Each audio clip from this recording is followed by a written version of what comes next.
Chapter 9, The Path of a Versunder. The door sealed behind me with a whisper like the hush of stars dying. I stood alone in a long corridor of polished obsidian metal, streaked through with veins of shimmering light that pulsed like a heartbeat, slow, deep, ancient, my heartbeat. The ship reacted to me, or remembered me, hard to tell which. The air trembled faintly as if carrying the echo of worlds long turned to dust.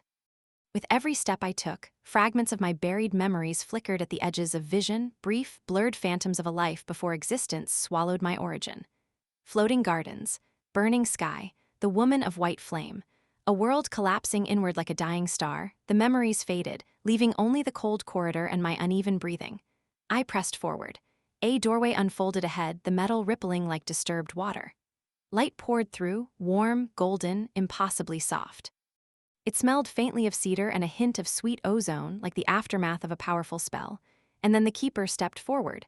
Not the robed woman this time, but a man tall, charcoal-skinned, eyes glowing like molten amber. His hair shimmered faintly as if touched by starlight. "You walk with the steps of someone who has seen too much," he said. His voice was low, echoing gently through the chamber. "And not enough." "I don't walk with answers," I replied. "Only questions." "Good." A faint smile touched his lips. "Questions are bridges, answers are walls." He extended a hand. "I am Thalon, keeper of the Aureate Gate and your first guide." "My guide for what?" "For the truth of what you are becoming." I took his hand. His grip was steady, unnervingly warm, as though he carried a sun within his flesh. The room unfolded around us, expanding like a great blooming flower. A training hall, but not one forged by mortal hands. Constellations drifted across the domed ceiling above, shifting with slow and solemn grace. The floor was a circle of runes that rearranged themselves as I watched, ancient scripts shaping, dissolving, rewriting reality under my feet. Thalon gestured. "Stand in the center." I stepped forward. The runes brightened, and the cosmos answered. A rush of vertigo hit me, not painful, not pleasant, simply immense, like the world had been peeled open and shone from its underbelly. "Your other half," Thalon said softly, "is waking." I clenched my fists. Selene said it was hunger. "No," his eyes flashed. "Hunger is a symptom. What lies within you is origin, a force older than memory, older than worlds." The runes crackled under my feet. Light rose around me like lifting flames. "Show me," I said. He nodded, and the universe split open. At first, I thought I was falling. Into light, into shadow, into the place between them. Runes swirled around me, each burning with the weight of a different world. Streams of time and space braided together like ribbons pulled tight by an invisible hand. My breath caught. In the shifting light, I saw silhouettes, tall, elegant forms with eyes like mirrors and bodies woven of starlight and smoke. They moved with grace beyond any mortal race. The Versunder. My people. Not human, not dragon, not anything that fit the shape of myth. A species meant to walk the threads between realms, guardians of balance, born with magic that did not shape worlds but connected them. And I was the very last, a child of a dying race. Thalon's voice drifted to me through the cosmic vision. "Your people stood watch over the boundary between creation and nothingness, but the boundary stared back. I saw it, not a monster, not a mind, but a presence, a pressure. A darkness that sprawled between the stars like the shadow cast by an idea not yet conceived. The devourer. The nameless void, the anti-song, it had no shape, no purpose, only inevitability, and it had destroyed the realm of my birth, not through malice but simply because it was an unmaking force, reality's equal and opposite. I felt it against my skin now, faint but unmistakable, like a cold fingertip brushing the inside of my bones. Thalon's voice sharpened. "Do you feel that?" I nodded. "It feels like the edge of a blade." "Good. If Versunder can sense the void's pulse, most beings collapse under the sensation. You endure." The vision dissolved. I was back in the training hall, trembling, sweat damp on my forehead, but my breath steady, controlled. Thalon looked pleased. "You will do well." "Well for what?" I asked. He stepped close, eyes burning. "For choosing." "Choosing what?" "Which side of yourself you intend to become." My stomach tightened. "Explain." Thalon raised his hand, palm facing upward. Light coiled into a bright sphere. "Creation." He turned his hand. Shadow gathered into a sphere that devoured the light around it. "And unmaking." Then he pointed directly at me. "You brass are both," my pulse hammered, "and you must choose which part of you will rule." I stared at him, breath unsteady. "I want to protect my world, my people." "That is one path." "What's the other?" Thalon's expression dimmed. "The other path is simpler, quicker." A slow exhale, but it ends with you standing alone in a universe you yourself have unwoven. A cold shiver crawled down my spine. You're telling me I could become the very thing that destroyed my home realm. Thalon nodded once. Yes. The silence that followed was suffocating, but as the runes faded and the chamber dimmed, I felt something rising in my chest, not fear, not dread, but resolve. I won't let that happen. Thalon watched me for a long moment. Then your training begins now. A pulse of golden fire erupted around his fists.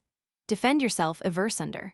My eyes narrowed, my stance tightened, and for the first time I felt my power answer without hesitation. A surge of starlight, raw and sharp, racing through my veins. The air crackled. Thalon smiled. The first strike fell. Chapter 10, The First Trial of Starlight. Thalon's strike arrived faster than thought. A golden arc of force cut through the air with a sound like a star being cracked open. My instincts flared, primal, sharp, older than memory. I threw up a barrier, raw and unshaped, a pulse of white-blue energy born from fear rather than discipline. The blow struck it. Light shattered across the chamber. I skidded backwards, boots scraping against the runic floor. My arms trembled. The barrier flickered like a dying torch. Thalon lowered his glowing hand, head tilting. Too slow, he said calmly, and too hesitant. I wasn't expecting you to attack immediately, I growled. You should always expect the universe to strike immediately. It rarely offers courtesy. I snapped my stance tighter, breath still ragged. Then let me try again. Thalon didn't answer with words. He vanished. A ripple of heat pressed against my neck behind me. I barely twisted out of the way as his fist, wrapped in solar flame, passed through where my head had been. I ducked low, flaring my magic. The air warped. The runes beneath me rearranged, responding to my energy, lines bending and sliding into new shapes. Thalon appeared again, drifting a few feet above the floor as though gravity was merely a suggestion. His voice echoed through the chamber. Do not fight like a human. Do not fight like a dragon. Fight like what you are, Eversunder. I gritted my teeth. And what does that mean? It means, he said, you do not obey the rules of the world. You enforce the rules of yourself. Something inside me resonated at those words. A deep hum. A chord struck in the marrow. The chamber dimmed. The constellations overhead glowed brighter, and my pulse changed. I lifted a hand. Light came not summoned but remembered. Silver threads spiraled around my arm, weaving together into a swirling pattern I had seen before, faint flashes from the visions of my lost people. The power didn't burn. It sang. Thalon smiled. Good, now come. I lunged, not with muscles, but with the space around me. The runes shifted beneath my feet, folding. And suddenly I wasn't in front of Thalon, I was above him, descending with a strike fueled by sheer instinct. He laughed full and warm. Better, he blocked me with a radiant palm. The collision sent a shockwave across the chamber. Constellations rippled, the air warped. My vision split for a heartbeat, showing 3 other possible positions I could have been in. Past, future, elsewhere. The overload hit me like a hammer. I staggered back, clutching my temples. Thalon's fire dimmed, his voice grew serious. Your mind is not yet ready to see what your body remembers. I blinked hard against the dizziness. What was that? A side effect of your nature. Eversunder do not simply walk through space, they feel its alternate paths, its possibilities. Thalon descended gently to the floor. One day you will control it, today you merely glimpsed it. I straightened, jaw tight. I want to try again. You will. He lifted both hands. But the second trial will not test your strength. The chamber darkened, all runes faded. Only a single circle remained, small, delicate, etched with symbols I did not recognize. This is the trial of Anchor, Thalon said. The test of will. Every being that walks between worlds must have one certainty, one truth held in the center of the soul. Without it, the void will swallow you whole. I stepped toward the circle. And I just tell you my truth? I asked. Thalon shook his head. No. You must face it. The circle ignited. Light coiled upward, wrapping around my legs, pulling me gently but firmly forward. I felt the air change, grow colder, heavier, until my breath fogged before me. Then the world rippled. The training hall melted away like wax. I dropped into a night sky of endless depth. Clouds churned beneath me. Stars spiraled overhead. A horizon of shifting purple stormlight wrapped itself around the edges of reality. And there, standing in the mist, was her. The woman of white flame, the memory that had haunted me since the fracture first spoke my name. She lifted her head, eyes glowing with soft, ancient fire. My child, she said softly. Why did you return to the living world? My breath caught. I tried to speak, but the words stuck in my throat. I stared at her, searching for recognition that never fully came, only fragments. The way she stood, the warmth in her voice, the sorrow behind her eyes. a sadness too old to measure. She took a step closer. The air trembled with her presence. You survived the collapse, she whispered, but survival is not the same as purpose. I shook my head. Who are you? She smiled sadly. I was your mother once, before the void unmade me. My heart slammed against my ribs, the air around us dimmed. Thalan's distant voice echoed, barely audible. Hold your anchor, Brass, remember who you are. But her presence drowned everything else. The white flame woman reached for me. Come with me, she whispered. The path of the living only brings you pain. A shard of cold fear pierced my gut. This was the trial, my anchor, my truth. Her hand extended, glowing with comforting warmth. A warmth I longed for, a warmth I feared. I clenched my fists. My voice trembled as I answered, I am not a remnant. I lifted my chin. I am not a shadow of a dead world. And then, with fire rising in my chest, I am Brass, and I will protect the living. The clouds shattered. Light erupted upward. Her figure dissolved into fragments of starlight, and I fell through the breaking sky. I gasped back in the training hall, falling to my knees as the last of the illusion faded from my eyes. Thalan approached slowly, face solemn and respectful.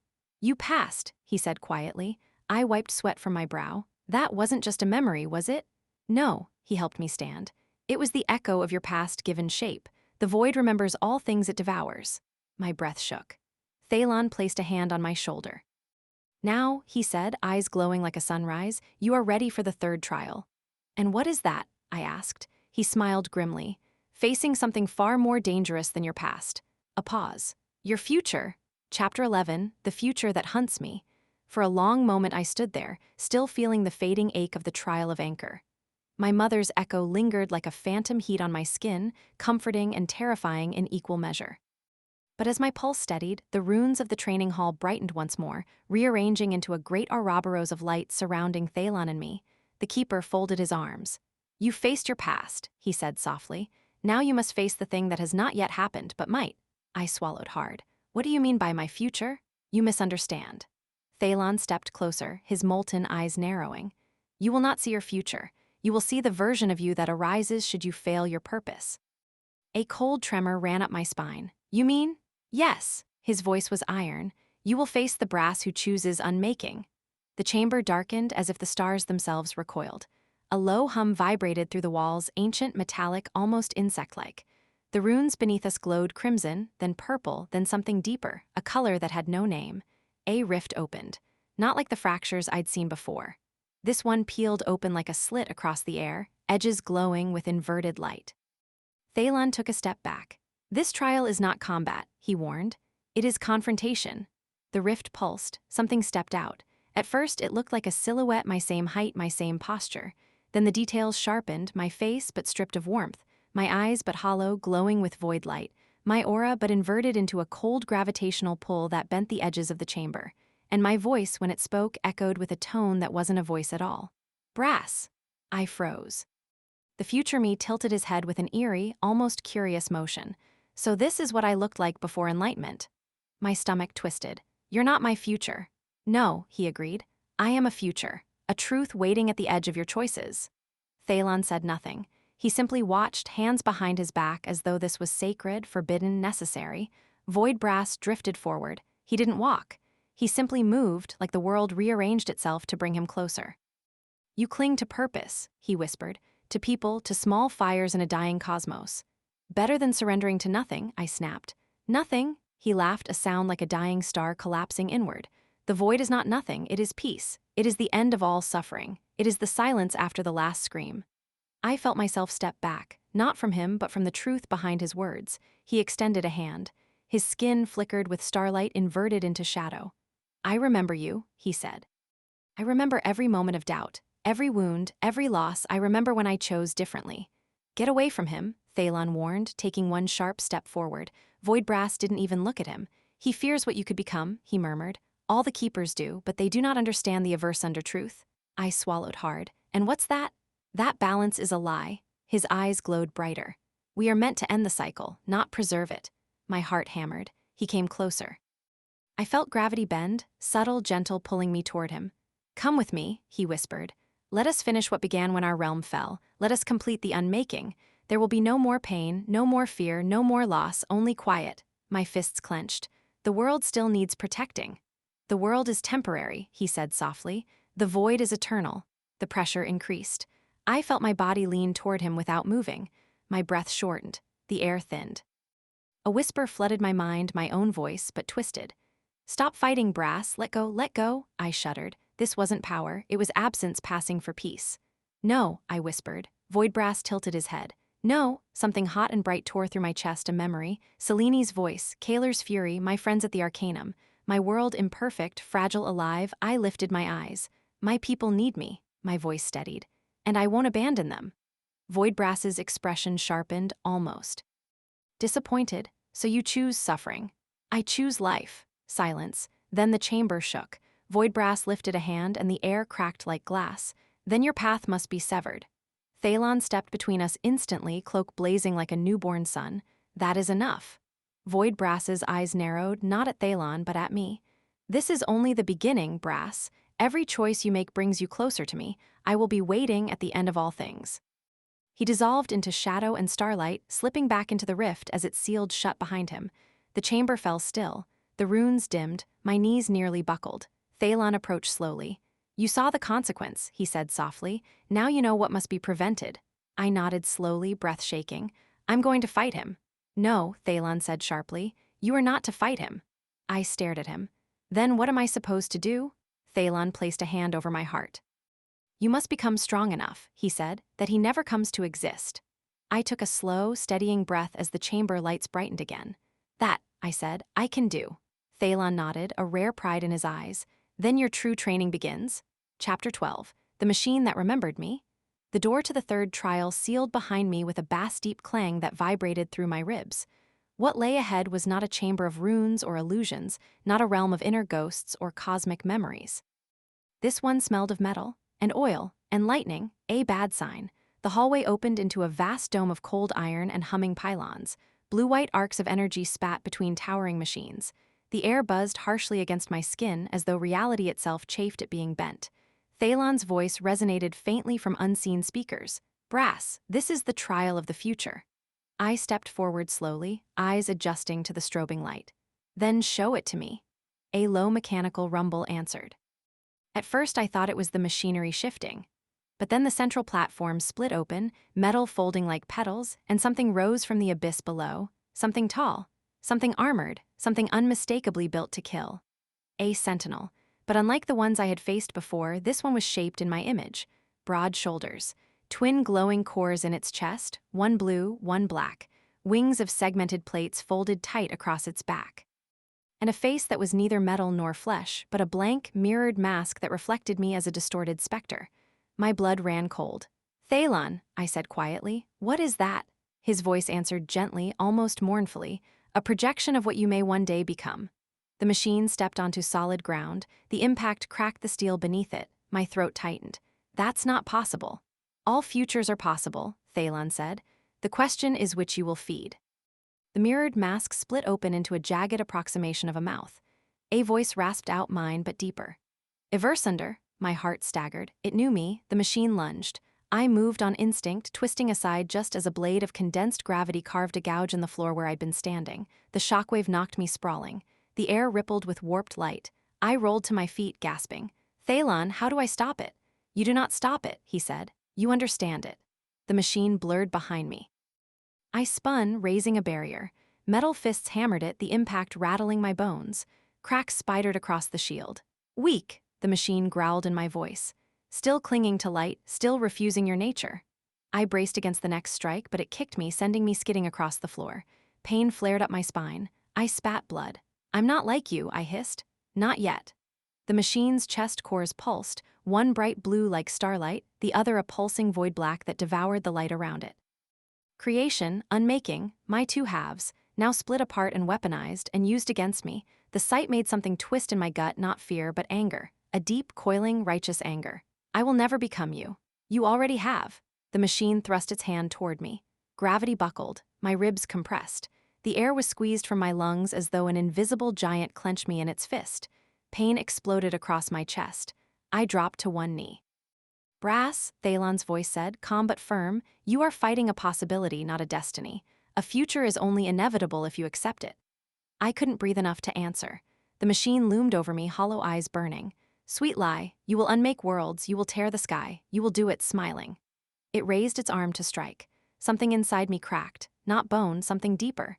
The pressure inside my chest, fear, shame, fury, grief compressed into a singular point, then ignited. A star blossomed behind my sternum. My breath returned in a single, violent gasp. I roared. Energy exploded outward, hurling the machine backward. Gravity twisted around me, not crushing, not destructive, harmonized. My limbs glowed with white-blue constellation marks. My voice shook the chamber. I choose MY future. You don't get to name IT for me.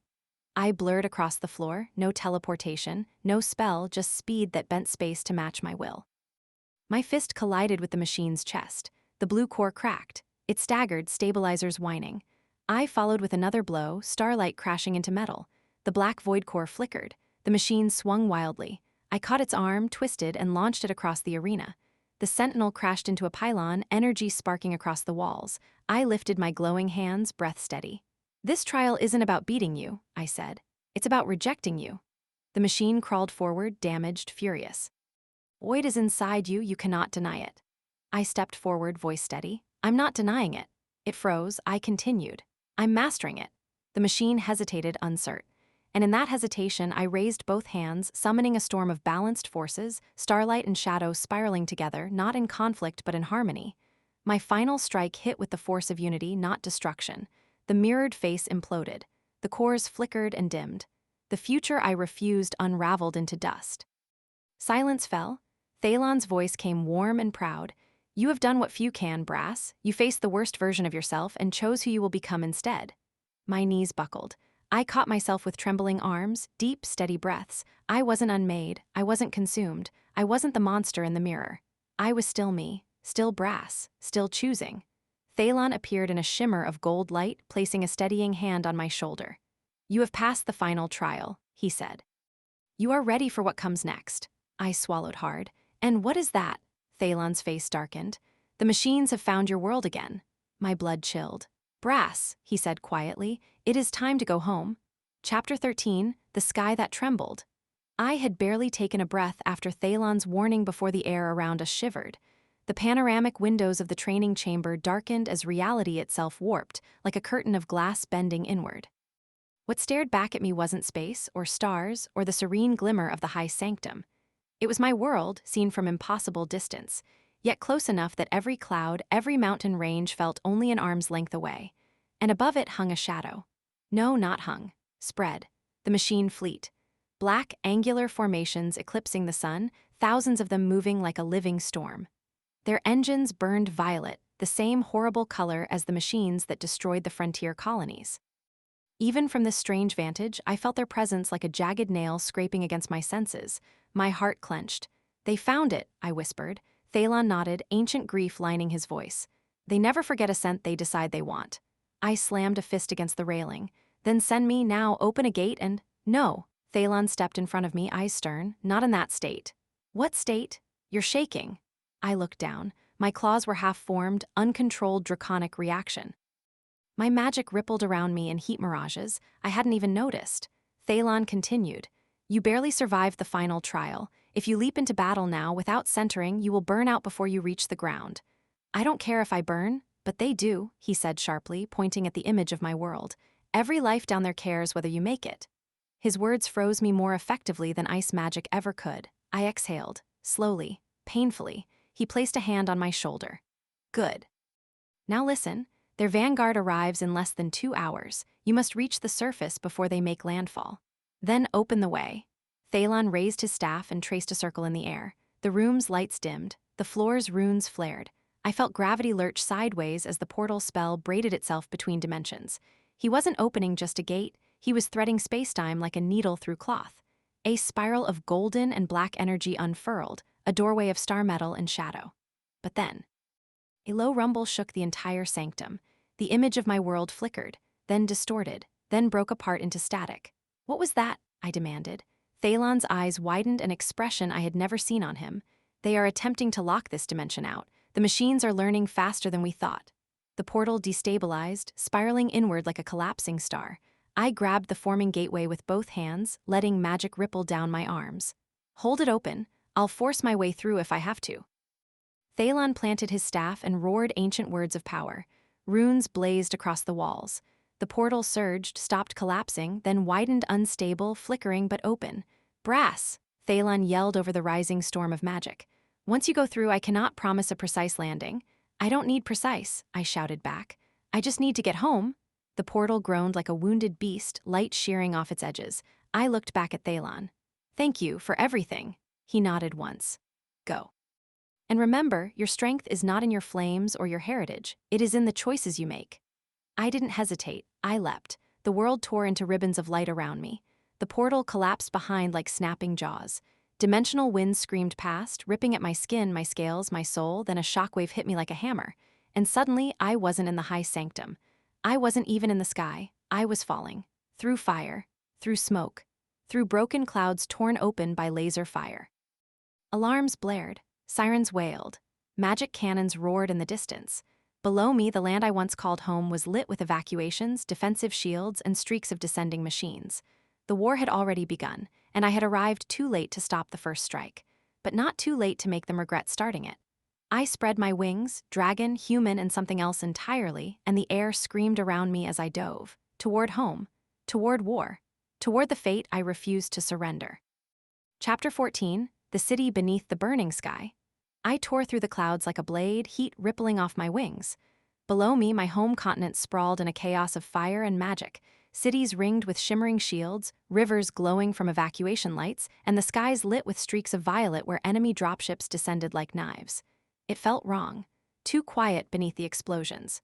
Too hollow beneath the screams. I angled downward, aiming for the capital, Lumerous Spire. If the machines followed old patterns, they would target population centers first, then arcane nexuses, then the dimensional temples. The spire's shield flickered like a candle in a hurricane. I clenched my jaw. Hold, just hold a little longer. A volley of plasma fire streaked past me, hot enough to sear the tips of my hair. I twisted midair, letting instinct and training take over. A machine interceptor, sleek, blade-winged with a violet core, had locked onto my descent. It screeched. Not a mechanical noise, a mimicry of a scream. Cute, I muttered. Try harder. It sliced toward me at impossible speed.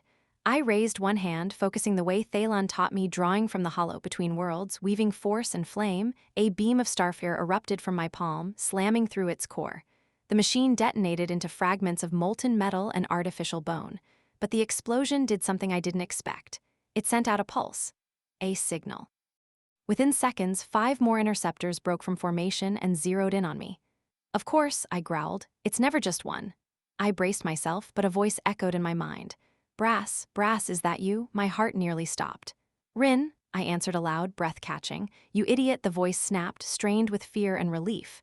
You vanished for months. Where are you? I'm coming to you, I said, banking sharply to the right as laser fire stitched the air behind me. Where are you located? South District Barrier Tower. We're trying to reroute power to the shield, her voice cut off with a hiss. Rin, only static. I dove faster. The interceptors followed, silent and merciless. The ground rushed up, towers, bridges, smoke-choked streets, until I was weaving between skyscrapers, sparks flying where enemy fire carved through steel. A civilian shuttle spiraled out of control ahead, engines blown. Without thinking, I shot forward, caught the hull, and slowed its descent before placing it on a rooftop.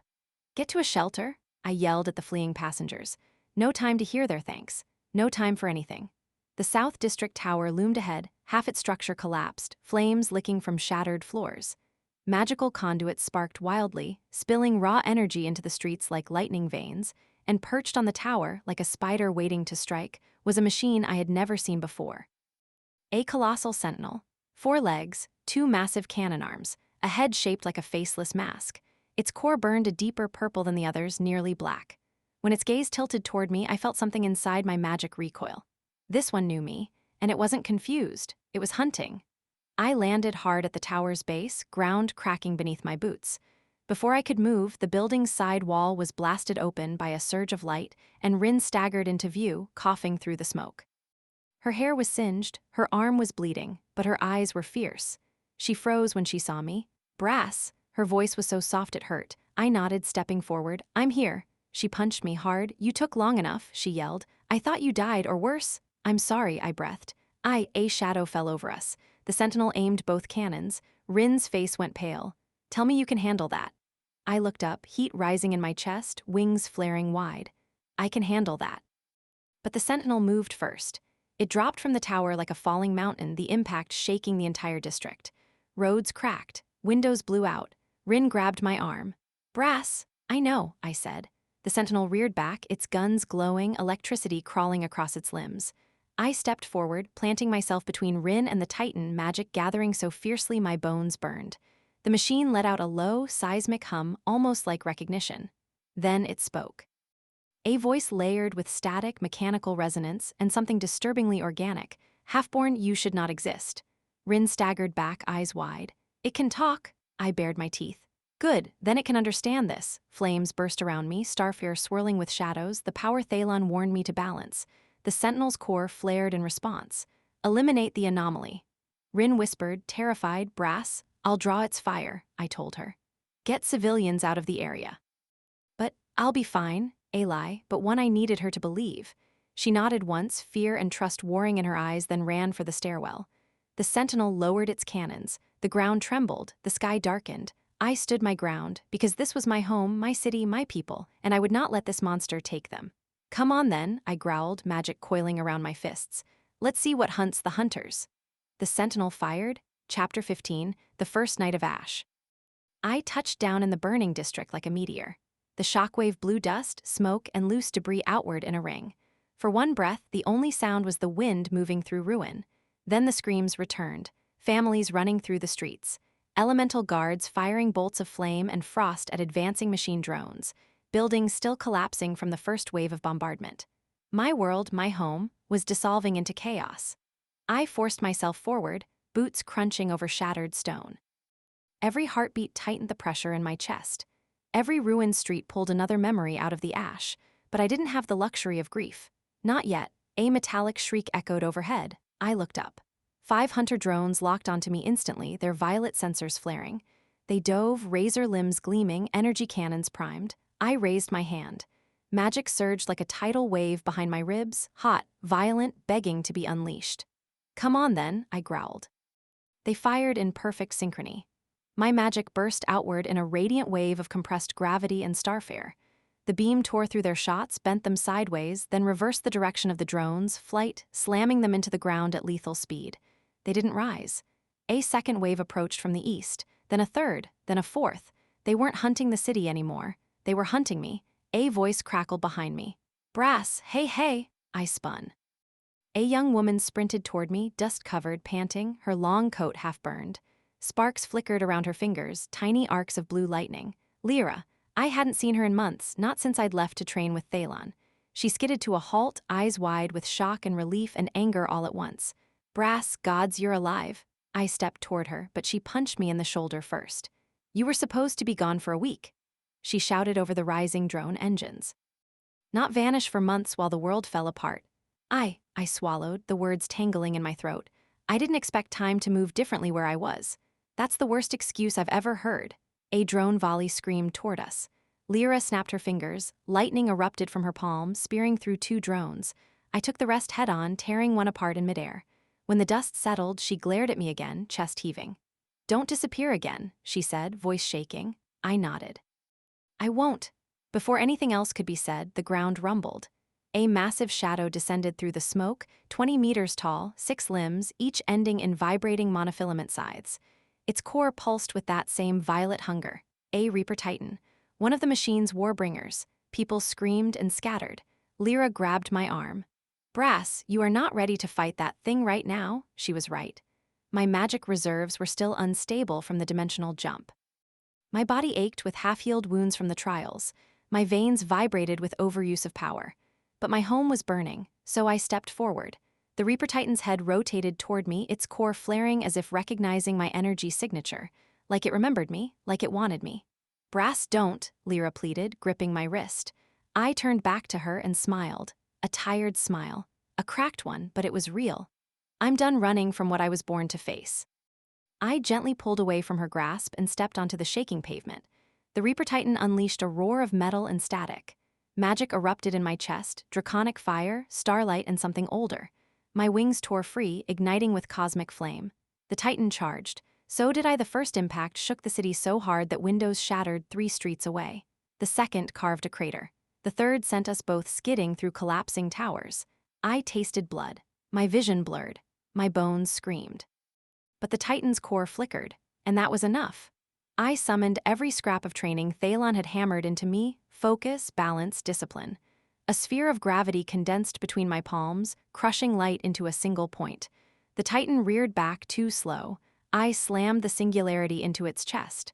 The detonation was silent, total, absolute. Then the Titan imploded.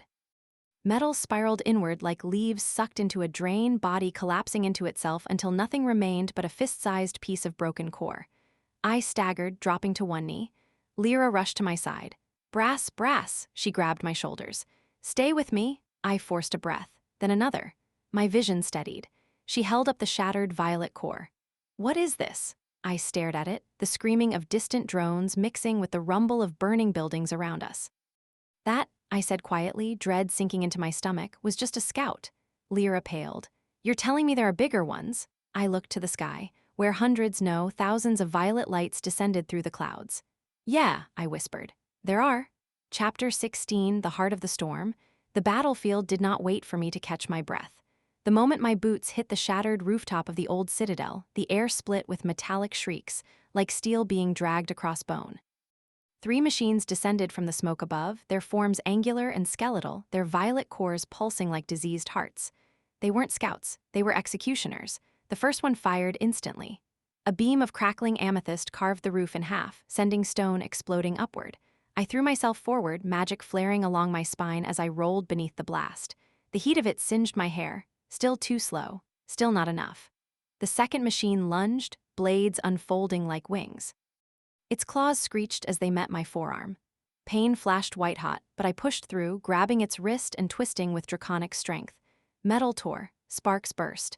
I ripped the entire arm free and slammed it through the machine's chest. It fell. The third didn't hesitate. A sphere of violet energy gathered between its hands, expanding, vibrating, humming in a frequency that made my bones ache. A singularity bomb. Small scale, but enough to tear the entire block into nothing. I didn't think. I roared. Magic surged from my core, from the dragon in my blood and the unknown in my marrow, forming a barrier of swirling gold and abyss black. The machine released the bomb. The world went white, and the shield held. Barely. I pushed forward through the explosion, forcing my way into the blast center. Flames scalded me. Gravity twisted. The edges of the shield peeled like burning paper. But I reached the machine before the shield failed, grabbed its head, and crushed it with everything I had left. The light faded. Silence returned, not peaceful but hollow, like the breath between heartbeats. I collapsed to one knee, chest heaving. My scales flickered in and out, unstable. My vision doubled. The fight had lasted seconds, but it had taken more out of me than it should have. Thalon had been right. I was still burned out from the trials, and the machines knew it. A voice crackled through the smoke. "Brass!" I turned slowly, painfully, and saw them through the haze, the strike team, battered but alive, faces I knew. Voices that once filled my days before I left for training. Elena, the pyro mage who used to tease me for overthinking. Karen, the earth shaper whose laughter used to shake tavern tables. A dozen others who had fought since the first invasion. They rushed to me, relief in their eyes, until they saw the blood running from my arm, the scorch marks across my chest, the aura flickering like a dying star. Elena reached me first, grabbing my shoulders. "Brass, you're hurt." I forced myself to grin. Only a little. The machines got uglier. She didn't laugh.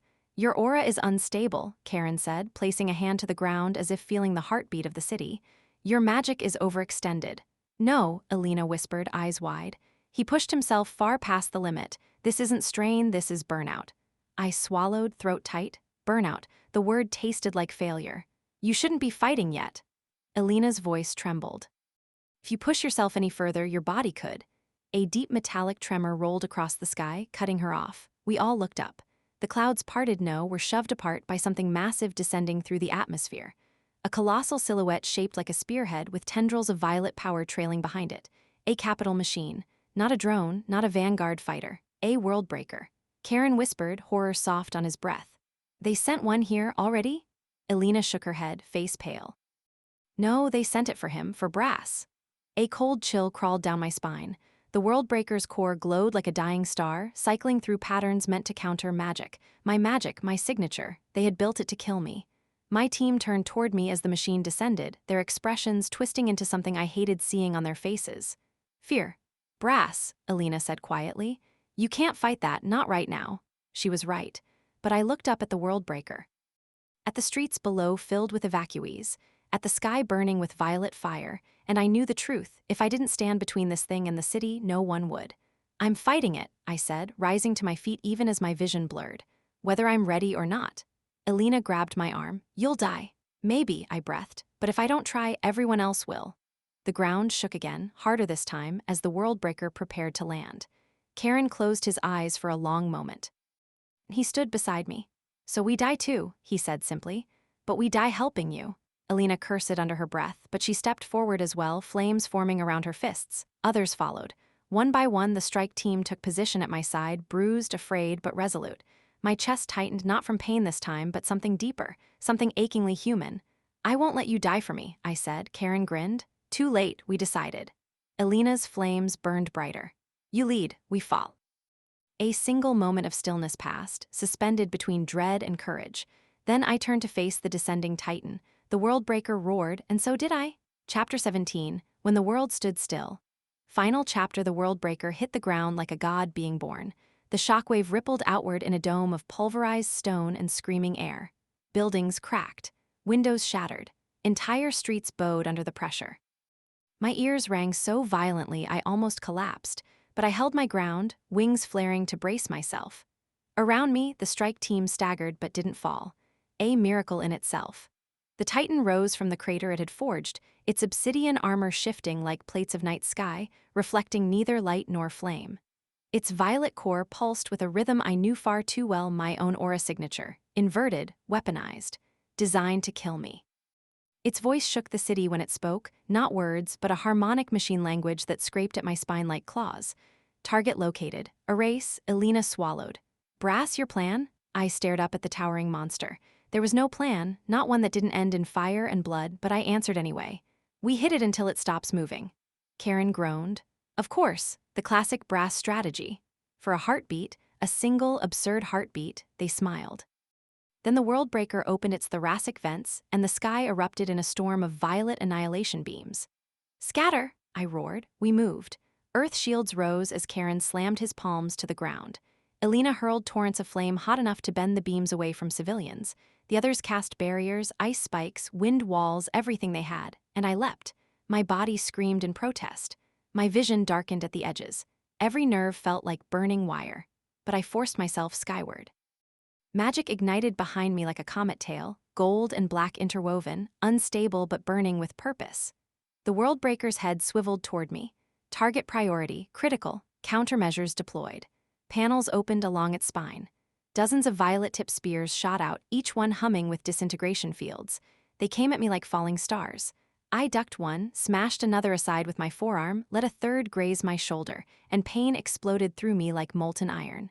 Flesh burned. Scales cracked, breath fled. I dropped several meters before I caught myself. Too slow, too weak, but I wasn't done. I dove straight toward the Titan's core. Brass, Alina screamed below. Don't you? A-beam slammed into me mid-flight. The world blinked out. For a moment I felt nothing. No sky, no city, no pain, just drifting in endless dark.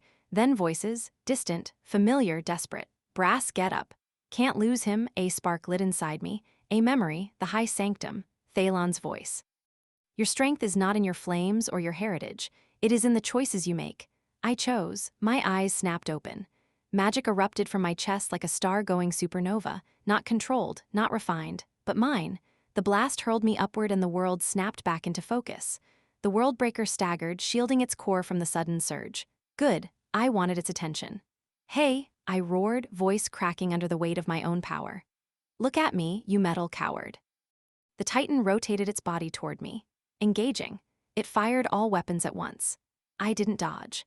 I channeled everything, my dragon heritage, the unknown bloodline, the years of training, the fears, the failures, the hope, and let it flood out. Two forces, gold and black, wrapped around me, spiraling, merging, sharpening into a single unified blast, a beam of unbound magic. I fired it straight into the Worldbreaker's core. The explosion turned night into day. The blast wave rippled across the city, shattering every window for miles. The Titan's armor melted, its limbs tore free. Its core cracked down the center like an egg, but the machine did not fall. Not yet. Error, error, countermeasure protocol, I was already moving. I slammed into its chest, claws digging into molten metal. My vision was nothing but white pain, but I clawed deeper, searching for the core, found it. A dying star, violet and violent, still trying to regenerate. Not this time. I plunged both hands into the core. Magic ripped through me, searing, twisting, unraveling.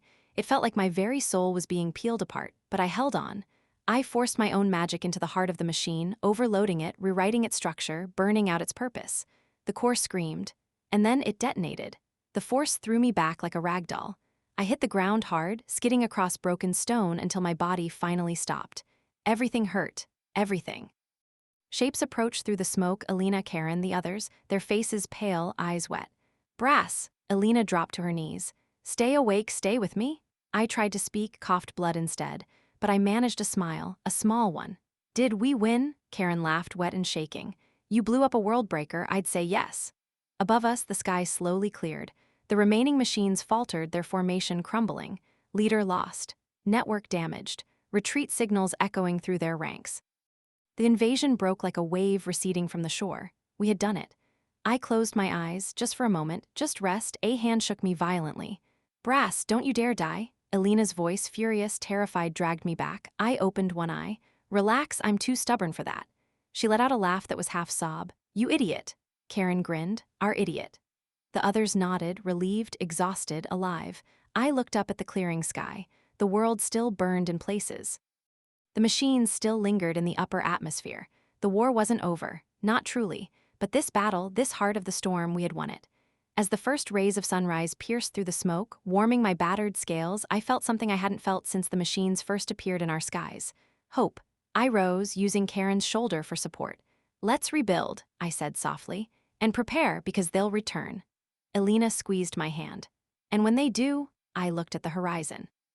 At the world I nearly died protecting. At least now, I said, they know we can fight back. The sun rose higher. The city breathed again. And for the first time in a long, long time, I smiled. The end